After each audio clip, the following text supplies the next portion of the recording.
ناظرین، ایک نہیں کئی اہم خبروں کے ساتھ میاں طاہر آپ کی خدمت میں حاضر۔ تو سب سے پہلے تو ہم دیکھتے ہیں کہ بنگلہ دیش میں جو آذربائیجان کے طیارے اترے ہیں ان میں کیا ہے۔ دوسرا یہ کہ بنگلہ دیش والے جو ہیں، ہمارے بنگالی بھائی جو ہیں، وہ کسی بدلے کی آگ میں جل رہے ہیں۔ وہ کون سا بدلہ ہے اور وہ کس سے لینا چاہتے ہیں؟ اور پھر یہ بھی بات کریں گے ہم کہ مذاکرات بھی چل رہے ہیں استنبول میں اور سرحد پہ گولہ باری بھی ہے۔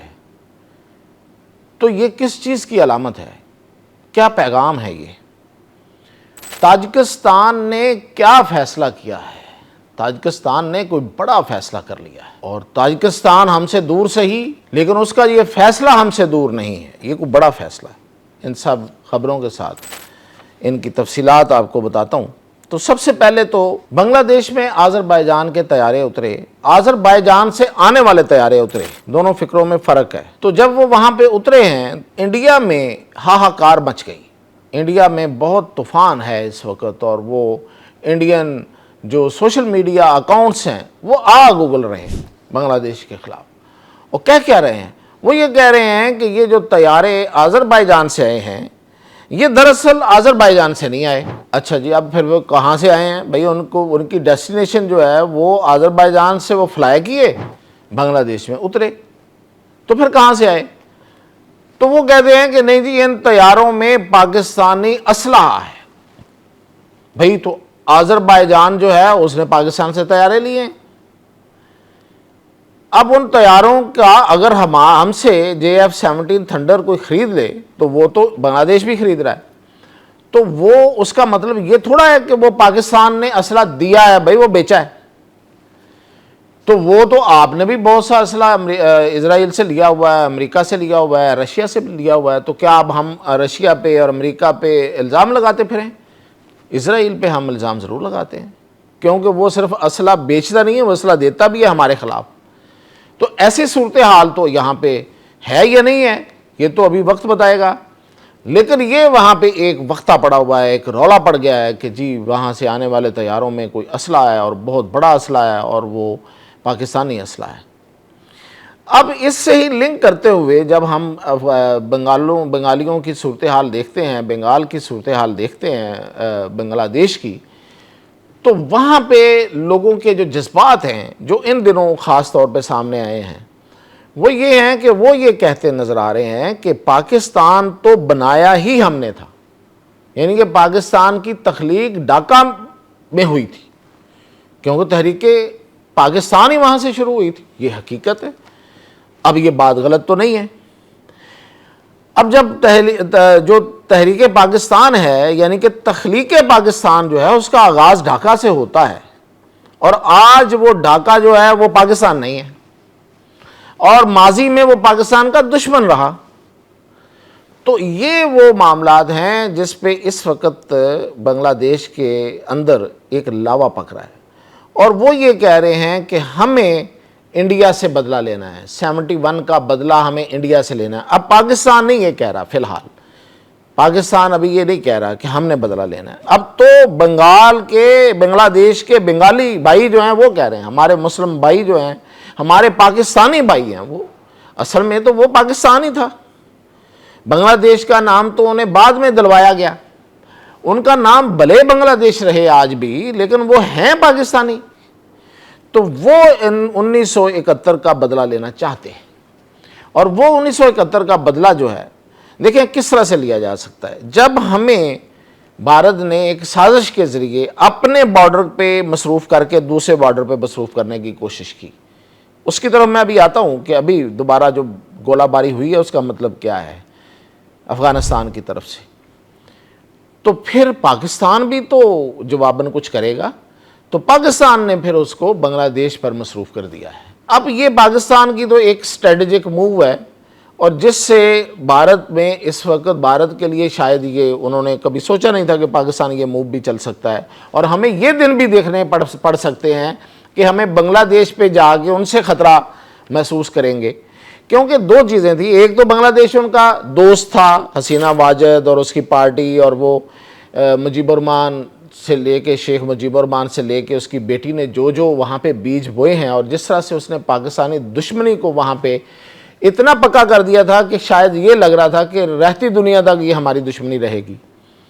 لیکن وقت بدلتے کیا پتہ چلتا ہے، لوگوں کے دلوں میں جو محبت تھی وہ تو نہیں مری تھی. اس کی سب کوششوں کے باوجود، سارے پروپیگنڈے کے باوجود، جو بھارت کی جو ساری را اور باقی مشینری کے انتظامات اور سب کچھ کے باوجود پاکستان سے محبت ان کی نہیں گئی.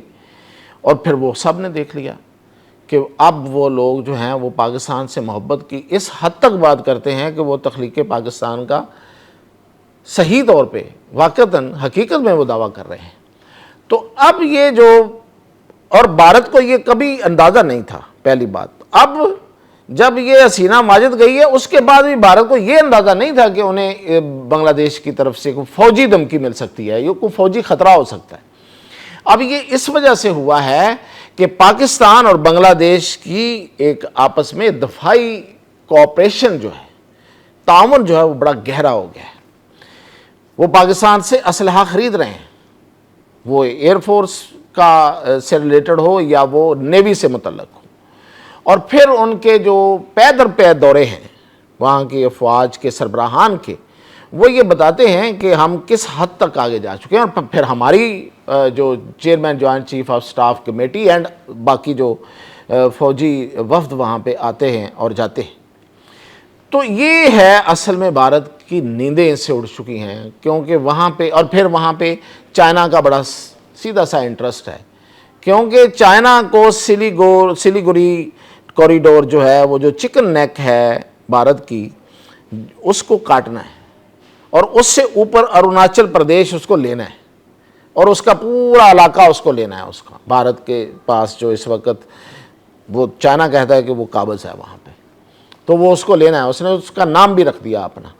اور اس طرف جو بنگلہ دیش ہے وہ مغربی بنگال کا اور بہار کا اور آسام کا، بہار سے بھی پہلے آسام کا دعوے دار ہے.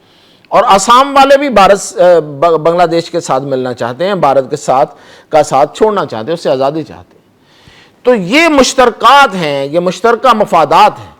تو اس کی وجہ سے پھر اب وہاں پہ انڈیا کو لینے کے دینے پڑ رہے ہیں، اور بنگالی جو ہیں وہ بدلے کی آگ میں جل رہے ہیں اور وہ 1971 کا بدلہ لینا چاہتے ہیں.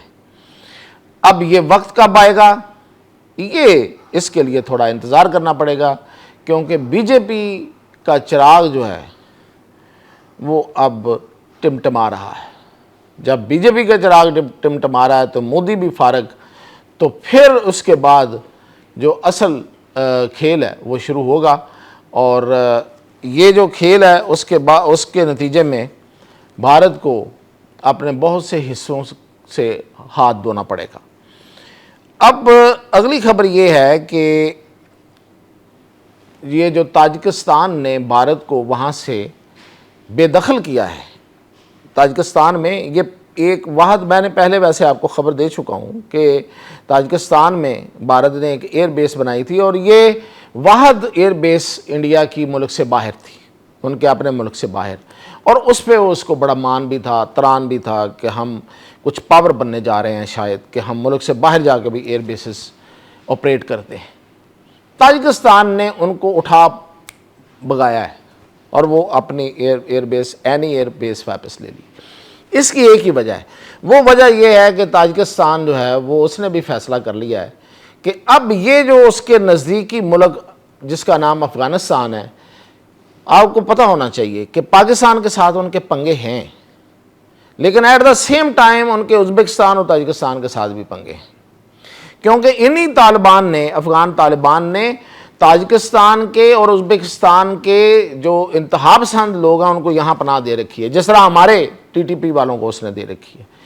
تو اب انہوں نے بھی فیصلہ کر لیا ہے کہ اب افغانستان کی تقسیم لازمی ہو گئی ہے. یہ میں آپ کو بتا رہا ہوں، اصل خبر یہ ہے، بڑی خبر یہ ہے کہ افغانستان کے ہمسایہ ملکوں کے ہاں، ہر ایک کے ہاں اب یہ اس چیز کی کا جو یہ یقین جو ہے یہ پختہ ہوتا جا رہا ہے کہ اس ملک کو، اس ایریے کو، میں ملک نہیں کہتا ویسے افغانستان کو، اس ایریے کو تقسیم کیے بغیر، اپنا حصہ لیے بغیر یہاں سکون نہیں آ سکتا.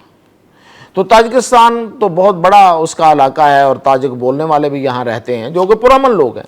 یہ جو میں جن کی وجہ سے بات کر رہا ہوں وہ بڑے تھوڑے لوگ ہیں جو ان کے انتہا پسند انہوں نے دہشت گرد یہاں بیٹھے ہوئے ہیں. اسی طرح ازبکستان جو ہے اس کے بہت سے لوگ ہیں ازبک، یہاں پہ ازبک بولنے والے. ایران کے فارسی وان بہت زیادہ ہیں. تو ہمارے ساتھ تو جو پشتو بولنے والے ہیں انہوں نے ابھی پنگے بازی شروع کی ہوئی ہے، وہ تو خود افغان طالبان ہیں. تو ہم انہیں لیتے ہیں یا اس کو بفر زون بناتے ہیں، یہ تو بات کی بات ہے. انہوں نے یہ فیصلہ کر لیا. یہ ایک وجہ تھی اصل میں جس کی وجہ سے انہوں نے بھارت کو لات ماری ہے اور اس کو بھگا دیا وہاں، کیونکہ اس کے وہاں ہوتے ہوئے یہ نہیں ہو سکتا تھا اور وہ تاجکستان کے معاملات میں دخیل ہو رہا تھا. اب پاکستان نے تاجکستان کو جس طریقے سے اپنے قریب کیا ہے اس میں ظاہر ہے چائنا کا اور روس کا بھی بڑا کردار ہے. تو اس وجہ سے اب تاجکستان نے یہ فیصلہ کیا ہے کہ وہ انڈیا کی بجائے پاکستان سے ملے گا اور پاکستان سے مل کے وہ اس علاقے کا فیصلہ کرنا چاہتا ہے. اور پھر جو واخان کی پٹی ہے اس کا بھی فائدہ جو ہے وہ قازقستان تاجکستان دونوں کو ہے، کیونکہ یہ رستہ پاکستان چائنا اور تاجکستان قازقستان دونوں کے ساتھ مشترکہ ہے. اور یہ ایک اتنا بڑا کوریڈور بنتا ہے، اتنا بڑا روٹ بنتا ہے کہ یہ تو سب کو ملا لے گا اپنے ساتھ اور پورا ایک ایریا. اور اب اگر آپ افغانستان جیسے علاقے کو نہ بھی چھیڑیں تو صرف اس کو سکیور کر لیں، اس واخان کی پٹی کو، تو سب کو فائدہ ہوگا. تو بھارتیوں کے ہوتے ہوئے اس میں تھوڑی مشکل ہو رہی تھی. اب ہم بات کرتے ہیں کہ یہ جو پاکستان افغانستان بارڈر پہ جو گولہ باری ہے اور ادھر استنبول میں مذاکرات ہیں، تو یہ کیا ہے؟ تو یہ دراصل یہ جو گولے پڑ رہے ہیں یہ ان مذاکرات پہ پڑ رہے ہیں. مذاکرات نہیں کامیاب ہونے دینا چاہتے تو، اور ساتھ پروپیگنڈا بھی کر رہے ہیں کہ پاکستان جو ہے وہ کر رہا ہے. اور یہ پروپیگنڈا کا مطلب صرف یہ ہے کہ کریں وہ اور جواب ہم دیں کہ دنیا کو اور باقی کو. تو یہ ایسا نہیں ہے، آج کے دور میں ایسا نہیں ہو سکتا.